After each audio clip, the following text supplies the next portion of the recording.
জিনাকারী, আল্লাহর কাছে ক্ষমা চাও। নেশা করে ফেলেছো, আল্লাহর কাছে ক্ষমা চাও। চুরি করে ফেলেছো, আল্লাহর কাছে ক্ষমা চাও। এই রাতে আমাজান আয়েশা থেকে একটা হাদিস পাওয়া যায় রাদিয়াল্লাহু আনহা থেকে, আল্লাহর রাসূল সাল্লাল্লাহু আলাইহি ওয়াসাল্লাম এই রাত্রে কবরবাসীর জন্য দোয়া করতেন, কবর জিয়ারত করতেন, কবরবাসীর জন্য দোয়া করতেন। তবে দল বাইন্দা না। প্রিয় ভাইরা আমার, বন্ধুগণ আমার, আজকের এই রাতে আমার আব্বা নাই, আপনাদেরও যাদের বাবা নাই, মা নাই, তাদের জন্য দোয়া করবেন। করবো তো ইনশাআল্লাহ? রাজি আছেন? আমরা কারো উপরে জুলুম করব না। আজকে এই রাত ক্ষমার রাত। আল্লাহ পাক ক্ষমা করেন, আসুন আমরাও ক্ষমা করে দেই একে অপরকে। রাজি আছেন ইনশাআল্লাহ? কিন্তু আল্লাহ পাক জালেমদেরকে ক্ষমা করবেন না। অতএব জালেমদেরকে বলবো, যারা জুলুম করেছো মানুষের উপরে, আজকের এই রাতে তওবা করো যে আল্লাহ, জীবনে আর কোনোদিন জুলুম করব না, আর জালেমকারী দল আওয়ামী লীগের সাথে থাকবো না। এই জালেমদের পক্ষে আমি নাই। আল্লাহর কাছে তওবা করে মাফ চান, আল্লাহ মাফ করেও দিতে পারে। সকলে একটু দুরূদ শরীফ পড়ি। আল্লাহুম্মা সাল্লি আলা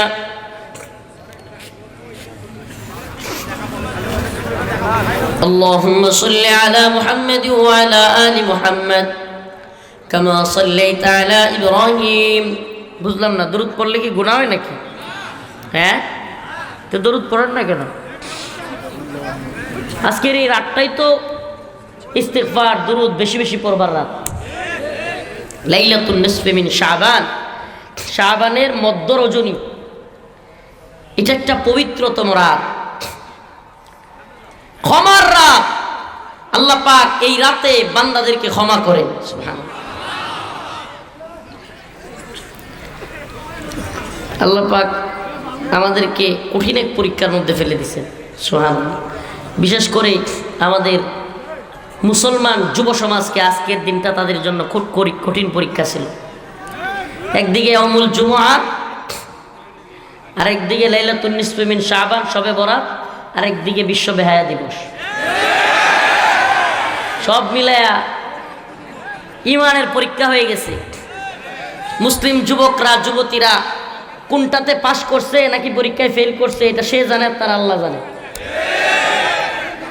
সে কি বেহায়া দিবস পালন করছে নাকি আল্লাহর সাথে ভালোবাসা, আল্লাহর সাথে মুআমালা তৈরি করছে, এটা সেই জানে। যে যেটা করছে তার প্রতিদানও আল্লাহর কাছে আছে, ঠিক কিনা? যে যেটা করছে তার প্রতিদানও আল্লাহর কাছে আছে। এখন আপনি বুঝেন আজকের রাতে আল্লাহর সাথে আপনার মুআমালাটা কেমন হয়েছে। এই রাতের ব্যাপারে যেহেতু আজকে এটা বিশেষ একটা রাত, কিছু কথা বলতেই হয়। শবে বরাত বলতে কোরআন হাদিসে ওরকম কোনো কিছু পাওয়া যায় না। তবে হ্যাঁ, লাইলাতুন নিসফি মিন শাবান, এই শাবানের মধ্য যে রজনী, এই রজনীর ব্যাপারে পাওয়া যায়। হাদিসের মধ্যে আসছে রাসূলুল্লাহ সাল্লাল্লাহু আলাইহি সাল্লাম বলেছেন এই রাত্রে আল্লাহ পাক তার বান্দাদেরকে ক্ষমা করেন। তাইলে অন্য রাতে কি আল্লাহ ক্ষমা করেন না? বা অন্যান্য দিনে আল্লাহ পাক ক্ষমা চাইলে ক্ষমা পান না? হ্যাঁ পান, কিন্তু এটা আল্লাহ পাক একটা বিশেষ দিন রাখছেন। যে যেই প্রয়োজন আল্লাহ পাকের কাছে চাইতে পারে। সুবহানাল্লাহ। আল্লাহ পাক ডাকতে থাকেন, হাল মিন সাইল, আছো কোন চানেওয়ালা যে আমার কাছে চাইবে? চাও আমার কাছে। অসুস্থ, চাও আমার কাছে, আমি সুস্থ করে দেব। সুবহানাল্লাহ। ঋণগ্রস্ত, চাও আমার কাছে, ঋণ পরিশোধের ব্যবস্থা করে দিব। অভাবী, চাও আমার কাছে, অভাব দূর করে দিব। গুনাহ করে ফেলেছো, অনেক গুনাহ করছো, চাও আমার কাছে, গুনাহ ক্ষমা করে দিব।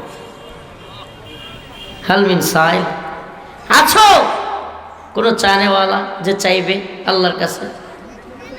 হাম গুনাহগার আপনা তু গফফার হ্যায়, আমরা তো গুনাহগার কিন্তু তিনি তো গফফার। সুবহানাল্লাহ। তিনি রহিম, তিনি রহমান, তিনি আজিজ, তিনি জব্বার, তিনি হাকিম, তিনি কাদির। সুবহানাল্লাহ। তিনি গফফার, তিনি আহকামুল হাকিমিন, মালিকাল মুলক, তাবারাকাল্লাযী বিয়াদিহিল মুলক ওয়া হুয়া আলা কুল্লি শাইইন কাদির। কুলিল্লাহুম্মা মালিকাল মুলক তুতিল মুলকা মান তাশা ওয়া তানজিউল মুলকা মিম্মান তাশা। তিনি ক্ষমতার মালিক, যাকে মন চায় ক্ষমতা দেন, আবার যার কাছ থেকে মন চান ক্ষমতা কাইরা নেন, পালায় যেতে বাধ্য হয়। তিনি সবকিছুর মালিক। তিনি সব পারেন। অত ইজ্জু মান তাশা অত যিল্লু মান তাশা, তিনি ইজ্জত দেন আবার তিনি লাঞ্ছিত করেন। কেমন লাঞ্ছিত করেন? সুবহানাল্লাহ। কেমন লাঞ্ছিত করেন আল্লাহ? সুবহানাল্লাহ। যে আলেমদের বক্তব্য দেওয়ার মাইক কেড়ে নিত, আলেমদেরকে তুচ্ছতাচ্ছিল্য করতো, জেলখানায় রিমান্ডে নিয়ে পড়তো, আলেমদেরকে ওয়াজ নসিহত কোরআনের তাফসির মাহফিলে বাধা দিত। আর আল্লাহ পাক এখন তারা কোনো বক্তব্যই দিতে দেয় না। একদিন বক্তব্য দিতেছে, এক বক্তব্য দিয়া রাজাকার বইলা ক্ষমতা শেষ। সুবহানাল্লাহ। আরেক বক্তব্য দিতে গেছে ভারত থেকে, বাড়িঘর শেষ। দে বক্তব্য এবার। আগে রাস্তাঘাটে দেখতাম যে বিশেষ করে 15ই আগস্ট আসলেই রাস্তাঘাটে লেখা থাকতো কাঁদো বাঙালি কাঁদো। এখন লিখে দিতে হবে কাঁদো হাসিনা কাঁদো, যা পারো কাঁদো। আর লিখতে হবে হাসো বাঙালি হাসো, স্বজন হারার বেদনা তুমি কাঁদো আর আমরা হাসি। সুবহানাল্লাহ। কত বয়ান, হায়রে সব বয়ানে একটাই কথা, স্বজন হারার যে কি বেদনা। তো তার তো নিজের পরিবার শেষ করছে, আর সে গোটা বাংলাদেশে আয়না ঘর তৈরি করে গুম খুন নির্যাতন করে এদেশের শত শত হাজারো হাজারো মানুষকে, হাজারো পরিবারকে কাঁদিয়েছে। এখন আল্লাহ তোমাকে কাঁদার দিন দেখাইছে, কাঁদো। এতদিন তো খালি বাপ ধরে কাঁদতা, মিডিয়ার সামনে আইলে আমার সব মরে গেছে, সব শেষ, স্বজন হারার বেদনা, ভাব ধরে কান্দা, চোখেতে বানিয়ে না। এখন আল্লাহ কয় সঠিকভাবে এলাকার, এখন সঠিক কান্নার সময় আসছে। এইবার দেখলাম কান্দা কান্দা কইতেছে আমার বোন আর আমার শেষ স্মৃতি এটাও ভেঙে দিল। তো তুমি যে কত আলেম ওলামাদেরকে ফাঁসি দিলা, রিমান্ডে নিলা, নির্যাতন করলা, কত আলেমদেরকে গুম করলা, খুন করলা, নির্যাতন করলা, দেশের ছাত্র সমাজকে গুলি করে মারলা, তাদের কি পরিবার নাই? বলেন না, তাদের পরিবার নাই? তো এতগুলো মানুষকে কাঁদাইলে কাঁদতে তো হবেই। এজন্য আমি বলি আমরা জুলুমের পক্ষে না, আমরা জুলুমের পক্ষে না, ওদের মতো আমরা জালেম না। তবে হ্যাঁ, জালেমদের সাথে কোনো উদারতা নেই। জালেমদের প্রতি উদারতা দেখানো মাজলুমের সাথে গাদ্দারি। আল্লাহ পাক রহিম রহমান, কিন্তু জালিমের ব্যাপারে কহার। আল্লাহ পাক রহিম রহমান, কিন্তু জালিমের ব্যাপারে। হাদিসের মধ্যে আসছে আরাফার দিনে, ইয়াউমুল আরাফায় যারা অবস্থান নেয়, হাজী সাহেবরা যারা হজ করতে গেছেন আরাফার ময়দানে অবস্থান নেন নাই, আরাফার ময়দানে যে হাজী অবস্থান নেয় তারা যদি আল্লাহর কাছে ক্ষমা চায়, আল্লাহ পাক তাদেরকে মাফ করে দেন। যে কথাটা বলতেছিলাম, আমরা জালেম না, আমরা কি না, কিন্তু জালেমদের সাথে উদারতা দেখানো, ওই সমস্ত মাজলুম পরিবারগুলোর সাথে গাদ্দারি করা। ইয়াউমুল আরাফা, হাজিরা ইয়াউমুল আরাফার দিনে যেখানে হাজিরা অবস্থান নেয়, আল্লাহর কাছে কান্নাকাটি করে, আল্লাহ বলেন হাদিসে পাকের মধ্যে আসতে আমি সবাইকে মাফ করে দিই ইল্লা জালিম, কিন্তু জালিমদেরকে আমি মাফ করি না। হাই হাই, কল্পনা করতে পারেন? আল্লাহ পাক বলেন ইয়াউমুল আরাফাতে যারা বসে, যারা আমার কাছে বলে আমি সবাই কি করি, কিন্তু জালিমদেরকে আমি কি করি না, ক্ষমা করি না। তার মানে আল্লাহ জালিমদের ব্যাপারে খুবই কঠোর। প্রিয় ভাইরা আমার, বন্ধুগণ আমার, আসুন আজকে থেকে আল্লাহর কাছে তওবা করি, আল্লাহ জীবনে আর কারো উপরে জুলুম করব না। করবেন জুলুম? আল্লাহ পাক আমাদের কাউরে জালিম না বানাক, বলেন আমিন। আমরা কারো উপরে জুলুম করব না। আজকে এই রাত ক্ষমার রাত, আল্লাহ পাক ক্ষমা করেন। আসুন আমরাও ক্ষমা করে দেই একে অপরকে। রাজি আছেন ইনশাআল্লাহ? কিন্তু আল্লাহ পাক জালেমদেরকে ক্ষমা করবেন না। অতএব জালেমদেরকে বলবো, যারা জুলুম করেছো মানুষের উপরে, আজকের এই রাতে তওবা করো যে আল্লাহ জীবনে আর কোনোদিন জুলুম করব না, আর জালেমকারী দল আওয়ামী লীগের সাথে থাকবো না। এই জালেমদের পক্ষে আমি নাই। আল্লাহর কাছে তওবা করে মাফ চান, আল্লাহ মাফ করেও দিতে পারে। আল্লাহ কি করতে পারে? আল্লাহ দয়ালু, আল্লাহ ক্ষমাশীল, ক্ষমা করে দিতে পারেন। এই জন্য আল্লাহর কাছে ক্ষমা চান। আরেক কিছু দুই একটা কথা এই রাত সম্পর্কে বলি। এই রাতে আম্মা জান আয়েশা থেকে একটা হাদিস পাওয়া যায় রাদিয়াল্লাহু আনহা থেকে, আল্লাহ রাসূল সাল্লাল্লাহু আলাইহি ওয়াসাল্লাম এই রাত্রে কবরবাসীর জন্য দোয়া করতেন। কবর জিয়ারত করতেন, কবরবাসীর জন্য দোয়া করতেন, তবে দল বাইন্দা না। প্রিয় ভাইরা আমার, বন্ধুগণ আমার, আজকের এই রাতে আমার আব্বা নাই, আপনাদেরও যাদের বাবা নাই, মা নাই, তাদের জন্য দোয়া করবেন। করবো তো ইনশাআল্লাহ? রাজি আছেন?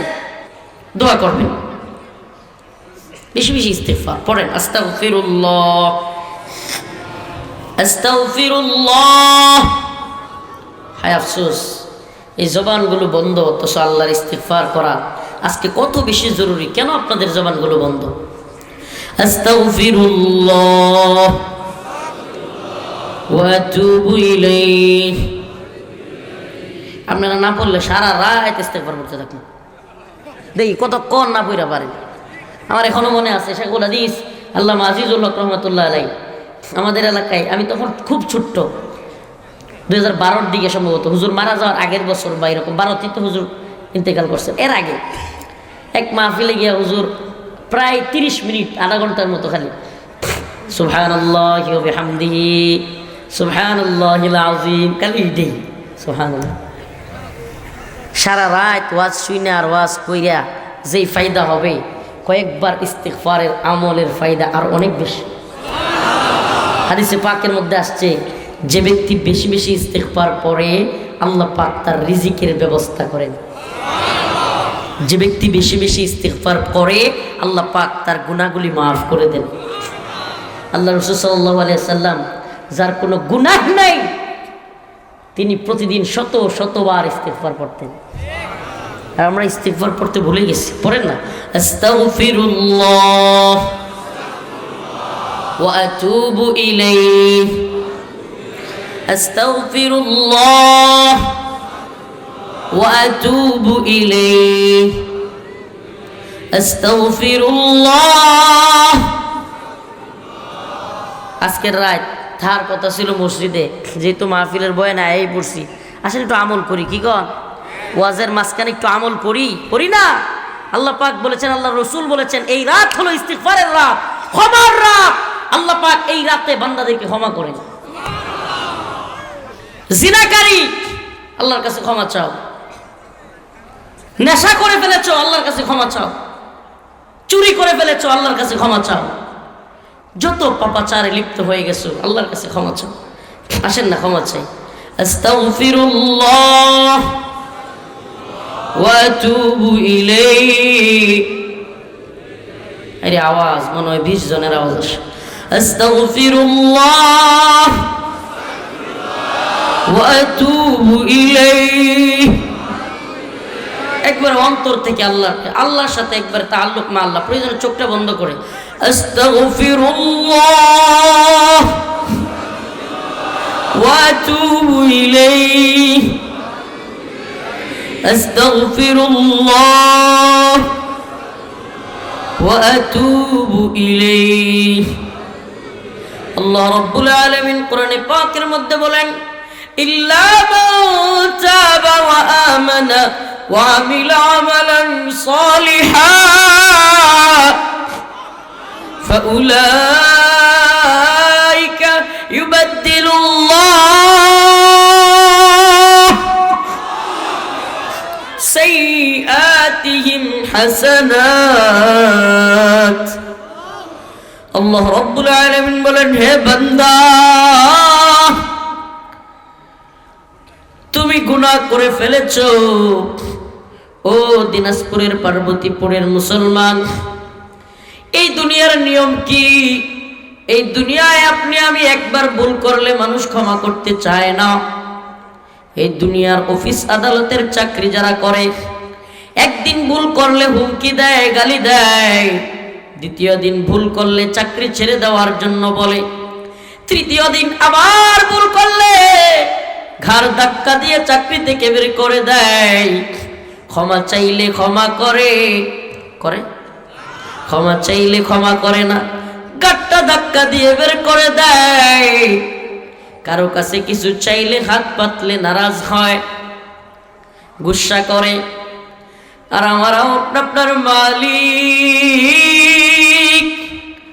আল্লাহ রাব্বুল আলামিন, বান্দা একটা ভুল না, দুইটা না, 100 না, 200 না, 1000 না, 2000 না, যদি বান্দা 1 লক্ষ গুনাহ করে ফেলো, লক্ষ গুনাহের পরেও যদি একবার ডাক দিয়া বলো আল্লাহ, আর গুনাহ করব না, ইল্লা মান তাবা ওয়া আমানা ওয়া আমিলা আমালান সালিহান ফাউলাইকা ইউবাদদিলুল্লাহ। আল্লাহ রাব্বুল আলামিন বলেন, বান্দা লক্ষ গুনাহ কইরা যদি তুই আমার কাছে একবার ডাক দিয়ে কোস আল্লাহ আমি আর গুনাহ করব না, আমারে মাফ করে দেন, আমার আল্লাহ কয় ফাউলাইকা ইউবাদদিলুল্লাহ সাইয়্যাতিহিম হাসানাত, আমি তোর লক্ষ গুনাহকে লক্ষ নেকি দ্বারা পরিবর্তন করে তোরে জান্নাতে পাঠিয়ে দিব। লক্ষ গুনাহ ক্ষমা করে লক্ষ নেকি দ্বারা, সুবহানাল্লাহ। দুনিয়ার অফিস আদালতে একদিন ভুল করলে বেতন কাইটা দেয়, হুমকি ধমকি দেয়, গালি দেয়। জীবনে কোনোদিন ভুল কইরা মাফ চাইছেন, এই জন্য যেদিন অফিস করতে পারেন না ওই বেতন আরো বাড়ায়া দিছে, এরকম পৃথিবীতে কোনো চাকরি আছে? হ্যাঁ, অথচ আমার মাওলা, হাই হাই আমাদের কি হয়ে গেল, আমরা ভুল করলে আরো ভুল করতে থাকি। একটা পাপ করছি, তওবা না কইরা আরো পাপ করতে থাকি। কেন? আরে কইরেই ফেলছি, এখন আর নামাজ পড়বো কেমন দেখা যায়, ভুল করে ফেলছি, এখন নামাজ পড়লে কেমন দেখা যায়। নাউজুবিল্লাহ। শয়তানের আরো বড় ধোঁকা, শয়তানের আরো বড় ধোঁকা। শয়তানের সফলতা হলো আপনি যখন গুনাহ করেন তওবা না কইরা দূর হয়ে এত মোটা খারাপ কাজ করছি, এখন আরো মাফ চামু, আবার নতুন কইরা নামাজ পড়বো। নাউজুবিল্লাহ। অথচ আমাদের সালাফগণ বলেন, আকাবির আসলাফ বলেন, যদি তুমি কোনো গুনার পরে ইস্তিগফার করতে পারছো, তার মানে আল্লাহ পাক তোমার ইস্তিগফার করার, তওবা করার সুযোগ এজন্য দিছে যে তিনি চান তোমার গুনাহটা মাফ করে দিতে। মানে তিনি চান তোমার ইস্তিগফার করার সুযোগ। আল্লাহ কেন দিলেন? কারণ তিনি চান তোমার গুনাহটা মাফ করে দিতে। অতএব ইস্তিগফার করতে হবে, গুনাহ হওয়ার সাথে সাথে কোনো সমস্যা নেই, আল্লাহ মাফ করুক, আমি গুনার উৎসাহ দিচ্ছি না, কিন্তু আমরা বান্দা, আমরা গুনাহ করতে হবে। রাসূল সাল্লাল্লাহু আলাইহি ওয়াসাল্লাম বলেছেন, এটা রাসূলের কথা, আকায়ে নামদার তাজদারে মদিনা সরদারে আলম মুহাম্মদুর রাসূলুল্লাহ বলেছেন, তার 2 ঠোঁটের মাঝখান দিয়ে জীবনে কোনোদিন মিথ্যা বের হয়নি। এটা শুধু মুসলমানরা না, কাফের মুশরিকরা পর্যন্ত মক্কা রাসূলকে জাদুকর বলতো, গণক বলতো, পাগল বলতো, কিন্তু জীবনে কোনোদিন মুহাম্মদ আরবিকে কাফেররাও মিথ্যাবাদী বলেনি। আমাদের সেই রাসূল সাল্লাল্লাহু আলাইহি ওয়াসাল্লাম বলেছেন যে আমরা যদি গুনাহ না করতাম, আল্লাহ পাক আমাদের পরিবর্তে এমন এক জাতি নতুন করে তৈরি করতেন আল্লাহ, যারা গুনাহ করতো আবার তওবা করতো। সুবহানাল্লাহ। মানে আল্লাহ পছন্দ করেন বান্দার তওবা, বান্দার কান্না, বান্দার চোখের পানি, যে আল্লাহ আপনি ছাড়া আমাদের কেউ নাই, আপনি আমাদেরকে মাফ করে দেন, এটা আল্লাহর বড় পছন্দ। সুবহানাল্লাহ কন্যা। আল্লাহর কোনটা পছন্দ? ক্ষমা চাওয়া, তওবা করা। আল্লাহর কোনটাও পছন্দ? অহংকার করা, তাকাব্বুর করা, শয়তানি করা যাবে না। বলা যাবে না খলাকতানি মিন নার ওয়া খলাকতাহু মিন তিন, আমি আগুনের তৈরি, অমুক মাটির তৈরি। আল্লাহর সামনে ব্যাখ্যা দেওয়া যাবে না, আমি বড় লোক, আমি কেন রোজা রাখতাম, গরিব রানা রোজা রাখবো। নাউজুবিল্লাহ। এই কথা বলার দ্বারা ঈমান থাকবে? যদি কোনো ব্যক্তি কোনো কারণে রোজা রাখতে না পারে, তার পেটের সমস্যা বা যে কোনো সমস্যা, কিংবা কোনো সমস্যা নাই, এমনি রাখতে পারে নাই, তাকে কাফের বলা যাবে না। সে হয়তো পরবর্তীতে রোজাটা রাখবে, কাফারা দিবে। কিন্তু যদি কোনো ব্যক্তি রোজা দিয়ে তাচ্ছিল্য করে যে রোজা গরিবের কাজ, ওই ব্যক্তির ঈমান থাকবে। আজকের সবে লাইলাতুন নিসফি মিন শাবান, এই রাত্রে আপনাদেরকে বলে যাই, রোজা ছাড়বেন? রোজা ছাড়বেন ইনশাআল্লাহ। এখন থেকে নিয়ত করেন, হিম্মত করেন, আল্লাহ অবশ্যই অবশ্যই 30টা রোজা আমি রাখবই রাখবো। রাজি আছেন তো ইনশাআল্লাহ? এই নিয়তটা এখন থেকে যারা করবে না, এবং এখন থেকে আজকে থেকে তওবা করে, আপনি বলেন তো আল্লাহ পাক লাইলাতুন নিসফি মিন শাবান কেন দিলেন? দিয়েছেন এজন্য যে এই লাইলাতুন নিসফি মিন শাবান থেকে আপনি যেন তওবা করে রমাদানের প্রস্তুতি নিতে পারেন। যে ব্যক্তি বলবে রমজানের দিন থেকে রোজা রাখবো, নামাজ পড়বো, এ পারবে না। প্রস্তুতিটা এখন থেকে নিতে হবে। প্রস্তুতি কি করতে হবে?